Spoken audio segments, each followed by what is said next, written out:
बोलो श्री कृष्ण भगवान की जय हो। श्री भागवत सार की जय। श्री भागवत सार में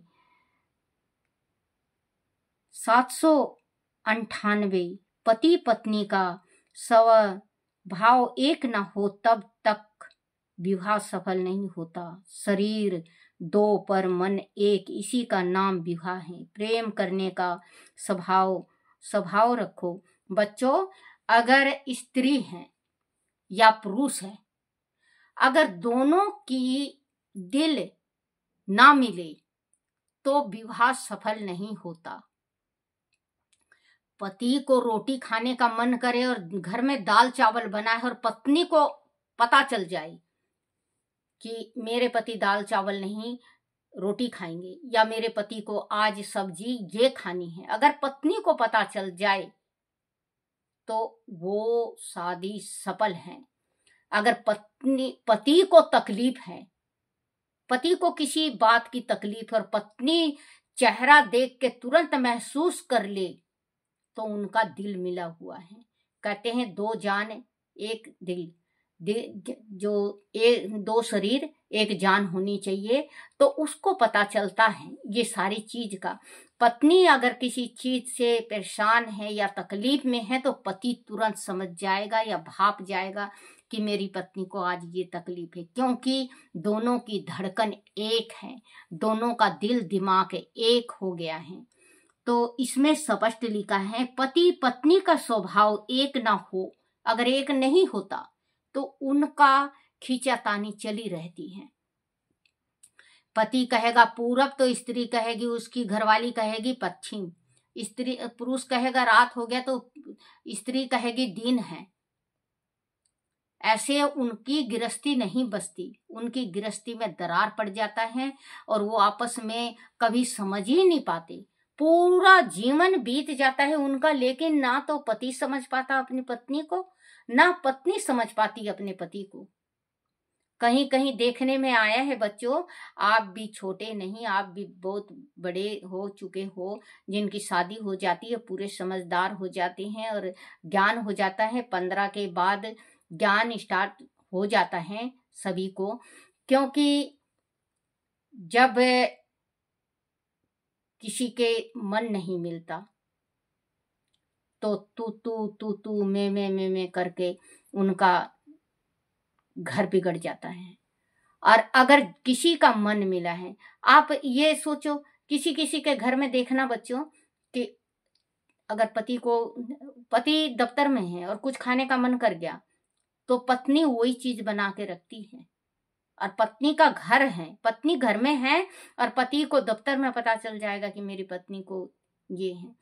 अब तो बच्चों अगर ये कह दो कि मुझे ये खाने का मन कर रहा है तो हाँ तेरे वास्ते मैं बनाऊंगी, ये बना ली वो बना ली, ये ऐसे मत किया करो। पति पत्नी का स्वभाव एक ना हो तब तक विचार सफल नहीं होता। शरीर दो पर मन एक, शरीर दो पर मन एक होना चाहिए। अभी बताई ना बच्चों कि जीवन बीत जाता है, किसी किसी को समझ में नहीं आता पति का नेचर कैसे है, पत्नी का कैसे है। कभी कभी देखने में आया है, आप लोग भी देखे होंगे कि मैं भूल जाती हूँ, मैं यही बताना चाहती थी कि कोई शादीशुदा बहू आती है और घर में इतना मिल जाती है, 8 दिन में ऐसा लगता है जैसे कई वर्षों हो गया है। होता है ना बच्चों, उसका दिल मिल जाता है, उनके सब परिवारों से दिल मिल जाता है। और कोई 10 साल में भी नहीं मिला पाती, क्योंकि उनमें मैं रहता है, अभिमान होता है उनमें, वो अपना नहीं सकती। जब आप किसी को अपनाओगे तो वो आपको अपनाएगा। आप लात मारोगे तो एक बात ये सोचो बच्चों, कोई नहीं लात खाता आजकल। पहले का जमाना था जो औरत मार भी खाया करती, सारा काम किया करती, खेत भी जाया करती, वहां से सब कुछ काट पीट के भी लाके और घर में भी काट पीट के गौओं को और भैंसों को खिलाया करती, फिर दूध धार लस्सी मक्खन सब कुछ करना होता था और मार भी खाया करती। अब तो अगर रोटी बनाने के वास्ते कह दो तो होटल से मंगवा लो, ये हो गया है। पहले पैसे नहीं थे इतने, प्यार था। पहले के जो लोग थे आपस में प्रेम था, उनके बहुत प्रेम किया करते, आपस में बहुत प्रेम किया करते, पड़ोसी बहुत प्रेम किया करते। अब तो पड़ोसी में कोई पड़ोस का घटना हो जाए तो पड़ोसियों को नहीं पता चलता कि कोई घटना भी हुई है। और पहले अगर पड़ोसी के घर अगर 1 किलो आटा भी आ जाया करता, पड़ोसी को पता चल जाया करता कि 1 किलो आटा आया है, क्योंकि अपनापन था, पूछा करते। हम खुद पूछा करते बच्चों, हमारी जब शादी हुई हम खुद पूछा करते। जैसे बड़ी जिठानी को जीजी कहा करते हम, और नंदों को भी जीजी कहा करते, हम ये कहा करते अगर कुछ भी होया करता, जीजी के लाए, जीजी कड़े जाओ हो, जीजी के खाओगे, हम खुद पूछा करते। अब तो पूछो मत, अब तो कोई पूछने लायक ना, तो पूछोगे ना दीदी, दीदी नहीं क्या कहते हैं डी, क्या मुझे नहीं आता, डी डी क्या तो कहते हैं, दीदी ये कह रही हूं कि दीदी क्या ले आए, कुछ भी लाऊं तुझे क्या मतलब, पैसा दे रखा था। अब जवाब है, पहले के जो इंसान थे बहुत प्रेम किया करते आपस में, और उनकी बना करती, क्योंकि पति पत्नी का बना करता तो पूरा परिवार, अगर पति पत्नी का प्यार है तो पूरी गृहस्थी मुट्ठी में है। एक पति और पत्नी के बीच में मतभेद होने से पूरा गृहस्थी तबाह हो जाता है।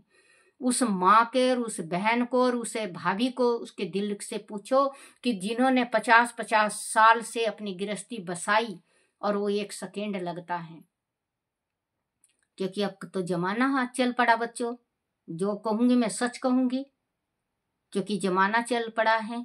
तलाक होता है, अपने मुंह मांगी रकम मांगते हैं, कुछ होता नहीं उनके पास, घर बार होता है, खेत बाड़ी होता है, बेच के दे देते हैं, बाद में बाबा आवे ताली बाजे, क्योंकि उनके पास ना तो खेत रहता और ना मकान रहता, किराए के मकान में भटकते रहते हैं। एक गलती के कारण आप ये नहीं सोचते हो आपको मिल जाएगा, आपने क्योंकि पंडिताई कर रखी है, आप अपने पति से तलाक ले लिए या पति ने आपसे तलाक ले लिया, वो भी पंडिताई किया होगा, जो कि उसको पता है कि मैं दूसरी शादी करूंगा तो मैं बस जाऊंगा। बच्चों कोई नहीं बसता, कोई भी नहीं बसता। एक जब आप पहले ही पेड़ी को नहीं चढ़ सके तो दूसरी में क्या उम्मीद लगाएं कि कोई उम्मीद लगा सकता है बच्चों कि वो पेड़ी पार कर जाएगी या पार कर जाएगा। लड़ाई करो, घर में समझाओ बुझाओ, लेकिन अपने कमरा तक। मेरे पिता कहा करते, बेटी लड़ाई करो, ऐसे करो जो कि आपके खाट तक को पता ना चले कि मियाँ बीवी लड़ रहे हैं।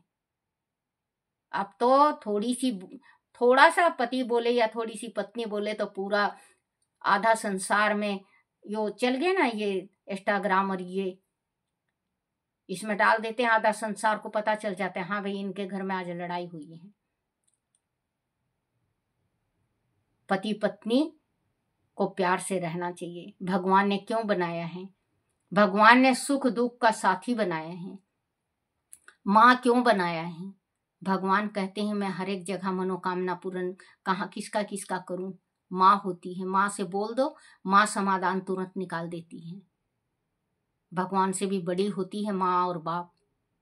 माँ बाप दोनों को प्यार किया करो, जन्नत है, आपका स्वर्ग है, आपके तीर्थ हैं, आप उनकी सेवा तो करके देखो। पति पत्नी का स्वभाव एक ना हो तब तक विवाह सफल नहीं होता। शरीर दो पर मन एक, इसी का नाम विवाह है। प्रेम करने का स्वभाव रखो। 799 कन्या के माता पिता का गुणगान करोगे तो कन्या खुश होगी। तुम प्रेम करोगे तो लोग तुम्हारे साथ प्रेम करेंगे। प्रेम का स्वभाव बनाओ। अगर आपके घर में नई बहू आई है, आपको कुछ नहीं कहना, 2 लफ्ज बोलना है, धन भाग तेरे माता पिता को जो ऐसी बहू दिए। बहू भूल जाएगी, बहू को बेटी बनाओ। बेटा से जिंदगी नहीं कटेगा आपका, बहू से कटता है। बहू सारा दिन घर रहती है, बेटा ऑफिस चला जाएगा, काम पे चला जाएगा, पीछे रह जाएगा बहू। इतने जने देखे मैंने कि बहुओं से तो दुश्मनाई ले लेते हैं और बेटे को मीठे मीठे बोलते हैं। तो फिर क्या करती है वो बहू, जब चला जाता है उनका बेटा काम करने, फिर सुनाती है पूरा रपट के। हाथापाई भी हो जाता है, मारपीट भी हो जाता है। फिर पूरा वो 1 साल का खाना लेके उनके ऊपर चढ़ जाती है। बेटा को मारो पीटो, धमकाओ, डांटो, हर एक चीज समझाओ, लेकिन बहू को प्यार करो। बहू इतना प्यार करेगी कि आप बहू की सुनो। ये ना हो कि बहू अपने घर में जाके आपके बेटे की स्टोरी बताए। आप अपने बेटे की अपनी बहू से उसकी स्टोरी पूछो। बेटा तंग तो नहीं करता? बेटा गलत तो नहीं बोलता तुझे? हम तेरे माँ बाप हैं, हमें जरूर बताना। घर में नहीं होगा लड़ाई बच्चों। थोड़ी छोटी छोटी बात का अमल करके तो देखो। दादी अम्मा का मान तो रख के देखो। आप करोगे तो सुखी रहोगे। बेटा चाहे आपका कुछ भी जान भी देता हो और बहू नहीं प्यार कर रही है ना, तो आप नहीं रह सकोगे वहां। या आप नहीं रह सकोगे या बहू, या बेटा को तलाक लेना पड़ेगा, बहू को जाना पड़ेगा आपका घर छोड़ के, या आपको जाना पड़ेगा। तो बहू को मनाओ, बहू से प्यार करो। आपकी गृहस्थी कभी नहीं बिगड़ेगी। उसके माता पिता की थोड़ी सी बड़ाई कर दिया कर। अगर कुछ चीज भी भेजें या मतलब लेट हो जाए, कोई बात नहीं, आ जाएगा। तेरे माँ बाप तो बहुत अच्छे हैं, खुद ही दे देंगे। देख लेना फिर आप अपनी गृहस्थी को। कन्या के माता पिता का गुणगान करोगे तो कन्या खुश होगी। तुम प्रेम करोगे तो लोग तुम्हारे साथ प्रेम करेंगे। प्रेम का स्वभाव बनाओ। 800 कान के बाल सफेद हो जाए तो मानना कि वृद्धावस्था आ गई है। अगर कान के बाल जो कान में होता है वो बाल, क्योंकि आजकल सिर के बाल तो छोटे छोटे बच्चों के भी सफेद होने लगे, तो वृद्धा थोड़ी ना हो जाएंगे बच्चों। आजकल कान का बाल अगर आपका सफेद हो गया तो ये सोच लो कि वृद्धा आ गया है। भगवान का भजन में लग जाओ। 801 इच्छाओं का अंत नहीं होता। इच्छाओं का अंत नहीं होता। इच्छाओं के जाल में गृहस्थी की तो बात क्या, अनेक साधु संत भी लिप्त हैं। इच्छाओं का दमन करो। बोलो श्री कृष्ण भगवान की जय हो। बच्चों, मैं ये गृहस्थी के बारे में बोलती हूँ तो मैं यही सोचती हूँ कि अगर किसी का घर उजड़ रहा है तो वो घर बस जाए। क्योंकि बहुत मुश्किल से बच्चों आपके माता पिता ने थोड़ा थोड़ा करके आपकी शादी की है। लड़का का हो या लड़की का, दोनों तरफ का खर्च होता है बराबर। आप अपनी गृहस्थी, मैं दोनों हाथ जोड़ के प्रार्थना करती हूँ बच्चों कि आप अपनी गृहस्थी के तरफ देखो, दुनिया के तरफ नहीं। अगर कोई उल्टा, अगर आपके घर में लड़ाई हो रही है और आप किसी को बताते हो तो वो बच्चों आपको उल्टा शिक्षा देगा, अच्छा शिक्षा नहीं देगा। दुनिया तमाशा देख के ताली बजाने को है, कोई आपको सही मार्ग नहीं देगा। मैं तो आपसे यही कहूंगी कि सोचो समझो, सोचने का मौका दो, फिर बाद में बड़ा कदम उठाना बच्चों। एक दफे जो संसार में मिल जाता है, मैंने ऐसे ऐसे देखे हैं बच्चों कि जिसका तलाक होता है, होने को है और वो नहीं होता तो उनका जीवन बहुत सफल होता है। तो आप तलाक तक नौबत मत लाओ। आप 2 शरीर 1 जान रहो। क्योंकि ये गृहस्थी है, शान है बच्चों। अगर आप मोर बांध के लाए हो तो आपकी इज्जत और आपकी शान है। आप छाती तान के चल सकते हो। और कहीं से लेके आए बच्चों मोल की, चाहे 20 सवा में, चाहे पूरे संसार के सभा में बैठ जाए तो वो मोली की कहाएगी और ब्याहता ब्याहता ही कहाएगी। तो आप ऐसा मत करो कि अपनी ब्याहता को छोड़ दिया और आप फिर मारे मारे फिर के आप मोल की लाए। उस ब्याहता से निभाओ, आपकी गृहस्थी सुखी हो। मेरा तो यही कहना है बच्चों। आगे आपकी इच्छा, आपकी गृहस्थी है, आप कैसे रखते हो, कैसे रह रहे हो, वो आपकी इच्छा है बच्चों।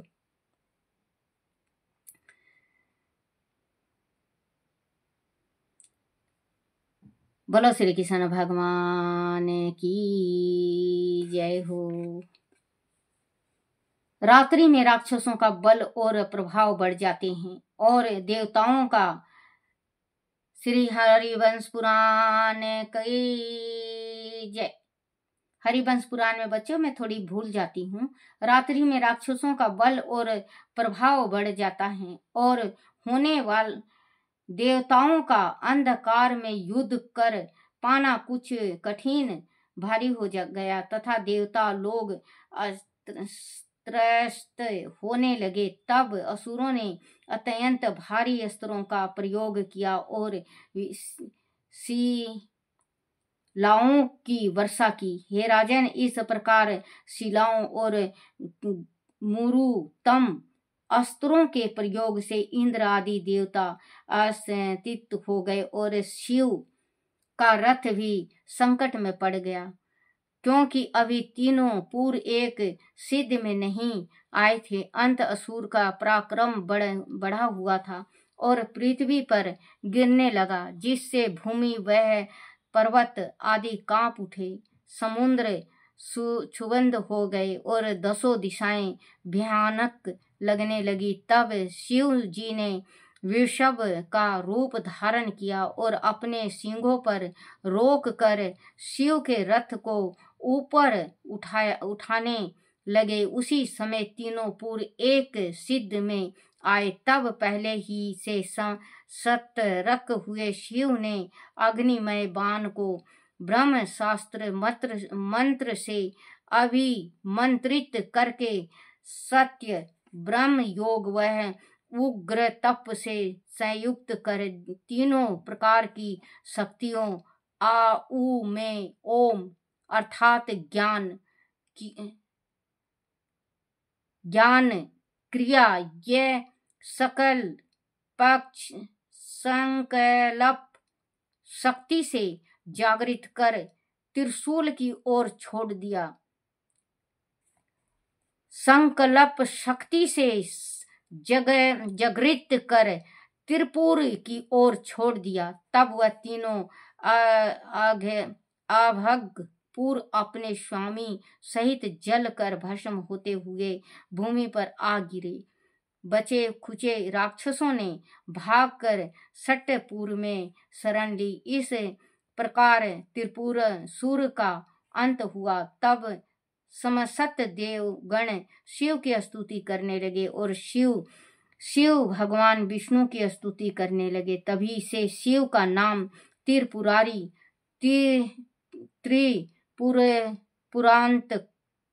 पुरांतक तथा त्रिपुर दमन हुआ। बोलो श्री कृष्ण भगवान की जय हो। श्री कृष्ण गोविंद हरे मुरारी, हे नाथ नारायण वासुदेवाय, हे नाथ नारायण वासुदेवाय, हे नाथ नारायण वासुदेवाय। बोलो श्री कृष्ण भगवान की जय हो। अपने अपने माता पिता की जय हो। अपने अपने गुरुदेव महाराज की जय हो।